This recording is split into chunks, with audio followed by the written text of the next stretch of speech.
அன்னை செய்த பாவம். தவறான வழியில் சென்ற தாயின் பாவங்கள் தன் பிள்ளைகளைத்தான் சேரும் என்பதை கோமதி சுப்பிரமணியம் அருமையாக எழுதியிருக்கிறார். குழந்தைகள் காப்பகத்திலிருந்து பார்வதிக்கு கடிதம் வந்திருந்தது. உடனே புறப்பட்டு வரவும் என்றிருந்ததை படித்துவிட்டு குழம்பினாள். எதற்காக வர சொல்லி இருப்பார்கள்? மாதத்தில் முதல் வாரம் குழந்தையை போய் பார்த்து குழந்தையின் செலவுக்கான பணத்தை கொடுத்து விட்டாளே. குழந்தைக்கு உடல் நலமில்லாதிருக்குமோ? அவள் மனம் கவலைப்பட்டது.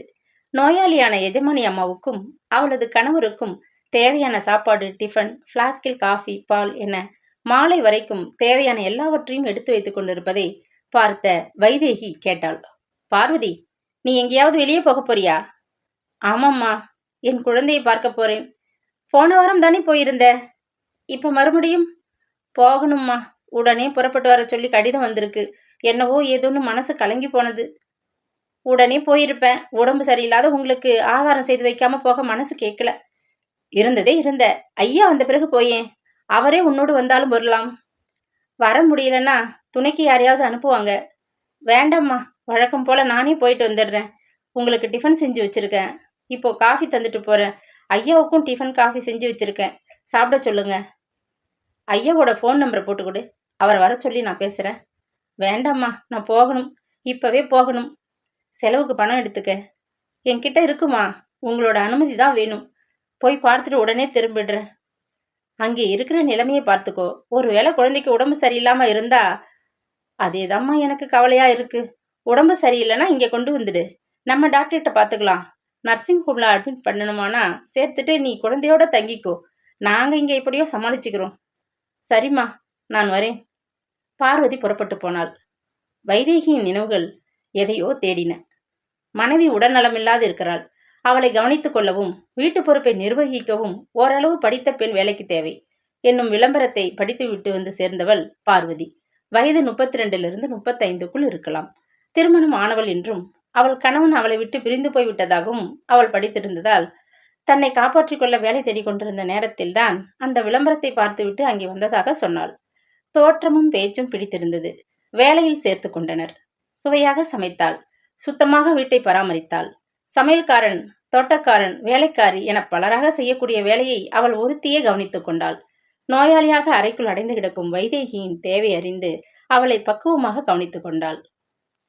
பார்வதியின் வேலை, அக்கறையான கவனிப்பு எல்லாமே வைதேகிக்கு திருப்தியாக இருந்தது போலவே அந்த வீட்டின் எஜமானன் திவாகரனுக்கும் மிகவும் பிடித்திருந்தது. பார்வதியின் வேலைத்திறனை விரும்பிய திவாகரன் காலப்போக்கில் பார்வதியை விரும்பத் தொடங்கினான். வைதேகி கணவனை கண்டித்ததும் பார்வதியையும் எச்சரித்தாள். இதோ பார் பார்வதி, நீ இங்கே வேலைக்கு வந்ததிலோ வீட்டை பொறுப்புடன் கவனித்து வருவதிலோ எந்த குறையும் இல்லை. உன்னுடைய பணி அத்தோடு நின்றிருக்க வேண்டும். அதற்கு மேலான உரிமைக்கு ஆசைப்பட்டால் அதன் பின் விளைவுகளையும் சந்திக்க வேண்டி வரும் என்று எச்சரித்திருந்தாள். இளமை வேகம் என்று சொல்வதை விட திவாகரிடம் உள்ள பணம், பங்களா, கார் வசதிகள் எல்லாம் பார்வதியின் கண்ணை கவர்ந்தது, மனதை இழுத்தது. மொத்தத்தில் திவாகர் வீசிய வலையில் எந்தவித எதிர்ப்பு மறுப்பு முயற்சி எதுவுமின்றி அடங்கிவிட்டாள் பார்வதி. வைதேகி கடுமையாக கண்டித்து தங்களுக்கு வேலைக்கு ஆள் தேவையில்லை, வெளியே போய்விடு என்று சொல்லியும் அந்த வீட்டை விட்டு போகவில்லை பார்வதி. அவளுக்கு பக்கபலமாக இருந்தவன் திவாகரன். உதவிக்கு வந்த பெண் வீட்டின் உரிமையாளராகிவிட்ட போது வைதேகி நொந்து போனாள். வேலைக்கு வந்து வீட்டின் எஜமானியாகிவிட்ட பார்வதியோ ஆனந்தத்தின் எல்லையில் நின்று மகிழ்ந்தாள். திவாகரனின் கணக்கற்ற சொத்துக்கு பார்வதியின் குழந்தை வாரிசாகிவிடும் என்ற நினைப்பிலே பார்வதி நிலை கொள்ளாமல் சந்தோஷப்பட்டாள். குழந்தை பிறந்தது, ஆண் குழந்தை. சட்டப்படியும் மனதளவிலேயோ கூட அந்த குழந்தையை தன் குழந்தையாக ஏற்றுக்கொள்ள திவாகரன் விரும்பவில்லை. அவரே ஏற்பாடு செய்து குழந்தையை காப்பகத்தில் சேர்த்து அதற்கு தேவையான பணத்தையும் அனுப்பி வருகிறான். மாதம் ஒருமுறை ஆசிரமத்திற்கு போய் குழந்தையை பார்த்து வருவாள் பார்வதி. மற்ற வேலைகளை, வீட்டு வேலைகள் வழக்கம் போல செய்து வருவாள். எஜமானன் தன் பிடிக்குள் என்னும் இருமாப்போ உரிமை குரல் எழுப்புவதோ எதுவும் இல்லாமல் நோயாளியை கவனித்து அவளது தேவைகளை முகம் சுளிக்காமல் செய்து கொடுப்பதில் எந்தவித மாற்றமும் இன்றி செய்து வந்தாள் பார்வதி. இன்றும் அப்படித்தான். எல்லா வேலைகளையும் செய்து முடித்துவிட்டு கடிதம் வந்திருக்கும் காரணம் அறிய காப்பகம் புறப்பட்டு போனாள். எதற்காக வர சொல்லியிருப்பார்கள்? அதிகமாக பணம் எதுவும் தர வேண்டும் என்று கேட்பதாக வர சொல்லியிருப்பார்களோ? அப்படி இருந்தால் கடிதத்தில் குறிப்பிட்டிருக்கலாமே. ஒருவேளை குழந்தைக்கு ஏதேனும் உடல்நலக்குறைவு ஏற்பட்டு ஆபத்தான நிலையில் இருக்கலாமோ? அதை நினைக்கும் பொழுது நிலை குலைந்தால் மனம் தடுமாறுகிறது. இப்படி எண்ணற்ற குழப்பங்களுடன் காப்பகம் வந்து சேர்ந்தாள் பார்வதி. வாசலில் அனுமதி பெற்று உள்ளே சென்றாள். குழந்தையை பார்க்க துடித்தாள். அவள் வந்திருக்கும் விபரத்தை தொலைபேசி மூலம் தலைவிக்கு அறிவிக்கப்பட்டது. அவளை உள்ளே அழைத்து போக ஒரு பெண் வந்தாள். என் குழந்தை எப்படி இருக்கிறது? குழந்தைக்கு எதுவும் ஆபத்தில்லையே? உங்களுக்கு ஏதேனும் தெரியுமா என்று அந்த பெண்ணிடம் கேள்வி மேல் கேள்வியாக கேட்டுக்கொண்டே நடந்தாள். எல்லாவற்றுக்கும் மொத்தமாக தெரியாது என்று ஒரே பதிலை சொல்லிவிட்டு பார்வதியை தலைவியிடம் கொண்டு விட்டாள். உள்ளே போனதும் அவள் கேட்ட முதல் கேள்வி அதுதான். என் குழந்தை எப்படி இருக்கிறது? அதை பற்றி பேசத்தான் உன்னை வரச் சொல்லி இருக்கோம். உட்காரம்மா என்றாள் தலைவி. என் குழந்தையை பார்க்கணும். தாய் மனத்தவிப்புடன் கேட்டாள். உன் குழந்தைக்கு வரக்கூடாத வியாதி வந்திருக்கு. டாக்டர் இரத்த பரிசோதனை செய்து சொல்லிவிட்டார். அந்த குழந்தையை இங்கே வைத்திருக்க அனுமதி கிடையாது. உங்கள் குழந்தையை உங்களிடம் ஒப்படைக்க வேண்டியது எங்கள் கடமை. அதற்காகத்தான் வர சொன்னோம். இந்த ரிஜிஸ்டரில் கையெழுத்து போட்டுவிட்டு குழந்தையை எடுத்துக்கொண்டு போகலாம் என்று சொல்லவும் தீயில் விழுந்தவள் போன்று துடித்தாள். மாலையில் திவாகரன் வழக்கத்திற்கும் அதிகமான உற்சாகத்துடன் வீட்டுக்குள் வந்தான். உடை மாற்றிக் கொண்டு வருவதற்குள் டைனிங் டேபிளில் டிஃபனும் காஃபி பிளாஸ்கும் வைக்கப்பட்டிருந்தது. பார்வதி என்று குரல் கொடுத்தான். பதில் இல்லை. வைதேகியின் அறைக்குள் இருக்கலாமோ என்று உரக்க குரல் கொடுத்தான் அவன். குரலுக்கு பதிலாக வைதேகி வந்து நின்றாள். நீயா என்றான் வியப்புடன். ஏன், அதிர்ச்சியா இருக்கா? இல்ல, நீ ஏன் எழுந்து வரணும்? அவ எங்க போய் தொலைஞ்சா? அவ இல்ல. உங்களுக்கு என்ன வேணும்? நான் கேட்டதை உன்னால் கொடுக்க முடியாது என்பதால் தானே பார்வதி உன்னிடத்தில் கொண்டு வந்து வச்சிருக்கோம். அதாவது இந்த வீட்டை கவனிக்கிறதுக்குன்னு கொண்டு வச்சிருக்கோம். அவளை எங்கேயும் அனுப்பியிருக்க? இன்று இரவு சாப்பாட்டிற்கு 4 நண்பர்கள் சாப்பிட வராங்க. இந்த நேரத்துல எங்க போனா? உங்க குழந்தைய பார்க்க போயிருக்கா. என்ன உளர்ற? உண்மையைத்தான் சொல்றேன். எந்த உண்மைக்கு சாட்சி நிக்கிற? பார்வதிக்கு பிறந்த அந்த குழந்தை, அதன் சொந்தக்காரன் அவ புருஷன்தான். அவ இங்க வேலைக்கு வரும்பொழுது மாசமா இருக்கலாம். அவ புருஷன் அவளை விட்டு போய் 4 வருஷம் ஆச்சுன்னு வேலைக்கு வந்து சேரும்பொழுது சொன்னதை அதுக்குள்ள மறந்துட்டீங்களா? எனக்கு இதுவா கவலை? வெளி உலகத்துல 1000 பிரச்சனை. வீட்லயாவது நிம்மதியா இருக்கணும்னு தானே பார்வதியை வேலைக்கு சேர்த்தோம்.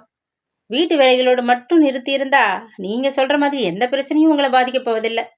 வைதேகி, இன்றைக்கு நீ என்ன மடக்கணும்னே கங்கணம் கட்டிக்கிட்டு இருக்க. என்ன சொல்லணுமோ சொல்லு. முதல்ல என் கேள்விக்கு பதில். பார்வதி இங்க? அவளை வீட்டு விட்டு துரத்திட்டியா? நான் ஏன் துரத்தணும்? அவ இல்லாம என் வேலை நடக்கிறதோ இல்லையோ, உங்களுக்கு அவ அவசியம் வேணும். வேணும், அவசியம் வேணும். வாழ்நாள் முழுக்க துணையா இருக்க வேண்டிய நீ வியாதிக்குள் முடங்கிட்ட. நானும் கூடவே முடங்கி போகணுமா? அதுதானே உன் ஆசை? வைதேகி தனக்குள் சிரித்து கொண்டாள். வியாதிக்குள் முடங்கியிருப்பது நானா அவரா என்று கேட்க நினைத்தாள். கேட்கவில்லை. வேதனை நிறைந்த மனதுடன் வீடு திரும்பியிருந்தாள் பார்வதி.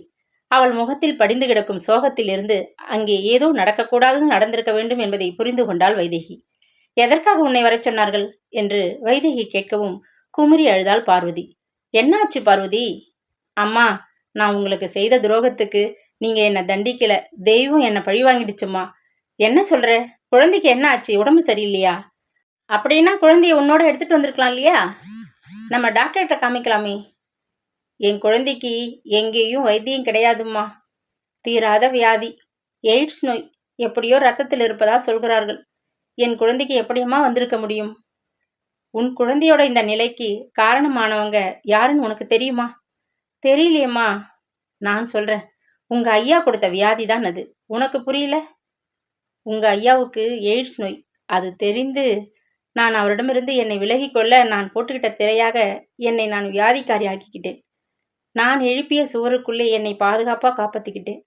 உன்னையும் காப்பாற்ற முயற்சித்தேன். நீ என்ன புரிஞ்சிக்கல. அம்மா, நான் இத்தனை சொத்துக்களுக்கும் என் பிள்ளை வாரிசு என்று பேராசைப்பட்டேன். ஆனா இந்த வீட்டு எஜமானின் வியாதிக்கு வாரிசா வருவான்னு எதிர்பார்க்கவே இல்லம்மா என்று குமுறி அழுதாள். அன்னை செய்த பாவம் பிள்ளையின் மீது சுமந்து விட்டதை நினைத்து வைதேகி மனம் கலங்கினாள். அடுத்த சிறுகதையில் சந்திக்கலாம்.